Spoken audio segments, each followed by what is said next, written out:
السلام علیکم محترم ناظرین، بسم اللہ الرحمن الرحیم۔ شروع اللہ کے نام سے جو بڑا مہربان نہایت کرم کرنے والا ہے۔ پرانے دور کی بات ہے جب شہر چھوٹے اور دل بڑے ہوتے تھے، جب لوگوں کے چہرے پر سچائی کا نور ہوتا تھا اور لفظوں میں وزن۔ انہی دنوں ایک چھوٹے سے گاؤں کے کنارے ایک عقل مند کسان رہتا تھا، رحمان۔ اس کا چہرہ دھوپ سے سیاہ ہو چکا تھا، ہاتھوں پر ہلکے چھالے تھے، لیکن دل میں سکون کا سمندر۔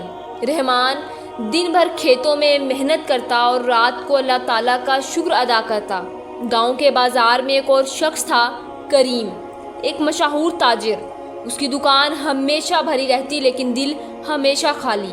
لوگ کہتے تھے کریم کے پاس پیسہ تو ہے مگر ایمان کی کمی ہے۔ وہ اپنے فائدے کے لیے کچھ بھی کر سکتا تھا اور دوسروں کے نقصان میں اپنا فائدہ ڈھونڈتا تھا۔ ایک دن رحمان کے کھیتوں میں فصل عمدہ ہو گئی، گیہوں کے سنہرے باغ جیسے سورج کی روشنی زمین پر بکھر گئی ہو۔ پورا گاؤں دیکھنے آیا۔ ماشاءاللہ رحمان، اس سال تو تمہاری محنت رنگ لائی۔ رحمان صرف مسکرا کر کہتا، محنت میری مگر برکت اللہ تعالیٰ کی۔ اسی دن کریم کا دل لالچ سے بھر گیا۔ وہ سوچنے لگا، یہ رحمان تو بس محنت کرتا ہے، دماغ تو اب میرا چلتا ہے۔ اگر یہ فصل میرے ہاتھ لگ جائے تو میں شہر تک بیچ کر دگنا منافع کما سکتا ہوں۔ 2 دن بعد صبح کے وقت کریم رحمان کے پاس آیا، چہرے پہ چھوٹی مسکان، ہاتھ میں مٹھائی کا ڈبہ۔ رحمان بھائی، تمہاری فصل دیکھ کر دل خوش ہو گیا۔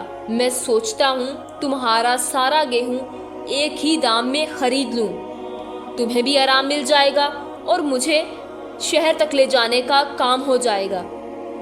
رحمان نے سر ہلا کے کہا، کریم بھائی، میں فصل بیچوں گا ضرور مگر وقت پر، جب دام ٹھیک ملے گے۔ اللہ تعالیٰ کا شکر ہے مجھے جلدی نہیں۔ کریم کے چہرے کی مسکان ہلکی سی کمزور ہو گئی مگر اس نے جلد بازی نہیں دکھائی۔ اس نے سوچا، عقل مند کسان ہے، سیدھی بات نہیں بنے گی، چالاکی سے کام لیتے ہیں۔ ابھی اگلے کچھ دن کریم نے گاؤں میں افواہ پھیلا دی، شہر کے بازار میں گیہوں کے دام گر گئے ہیں، جو اب بیچے گا صحیح رہے گا، جو انتظار کرے گا اس کا نقصان ہوگا۔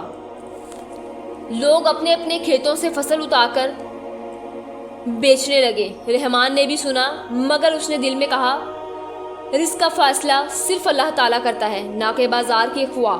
کریم نے اپنے آدمیوں کو رات کے اندھیرے میں رحمان کے کھیتوں کے پاس بھیجا تاکہ فصل کا کچھ حصہ چپکے سے کاٹ کر لے جائیں۔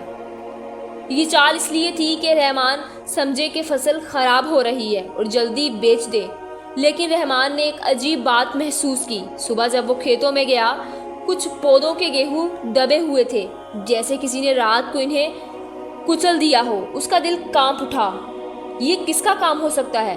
اس نے چپکے سے اس رات پہرا دینے کا فیصلہ کیا۔ چاندنی رات تھی، مٹی میں ہلکی سی نمی اور دور سے کسی سائے کھیتوں میں گھس رہے تھے۔ رحمان نے اپنی لاٹھی مضبوطی سے پکڑی۔ رات گہری ہوتی جا رہی تھی، چاند اپنی روشنی کھیتوں پر بکھیر رہا تھا اور کہیں دور سے کتے کی بھونکنے کی آواز آ رہی تھی۔ رحمان ایک پرانے نیم کے سائے میں چھپ کر بیٹھا تھا، ہاتھ میں اپنی مضبوط لاٹھی اور نظر کھیتوں پر۔ تھوڑی دیر میں 3 آدمیوں کے سائے دھیرے دھیرے کھیتوں میں گھس آئے۔ ان کے ہاتھ میں بوریاں تھی، وہ بیچ بیچ میں رک کر گیہوں کا کاٹنے لگے۔ رحمان نے ان کی چال پہچان لی، یہ تو کریم کے آدمی تھے، لیکن رحمان نے اس وقت کچھ نہیں کہا۔ اس نے سوچا، جس آدمی کے دل میں لالچ ہو اس کا ہاتھ چاہے پکڑ لو، نیت تب تک نہیں بدلتی جب تک اسے اپنی غلطی کا احساس نہ ہو۔ اگلے دن صبح کریم گاؤں کے چبوترے پر بیٹھا تھا جیسے کچھ ہوا ہی نہ ہو۔ اس نے رحمان کو دیکھ کر ہلکی سی مسکان دی، ارے رحمان بھائی، آپ کی فصل کا کیا حال ہے؟ کل رات ہوا تیز تھی، کہیں نقصان تو نہیں ہوا؟ رحمان نے مسکرا کے کہا، اللہ تعالیٰ کا کرم ہے، سب ٹھیک ہے۔ اس نے اپنے دل کا راز چھپایا مگر دماغ میں ایک نیا پلان بنایا۔ کریم نے اپنی اگلی چال چلی، دیکھو رحمان بھائی، میں ایک بہترین سوچ لے کر آیا ہوں، تم اپنی زمین کا آدھا حصہ مجھے دے دو، میں تمہیں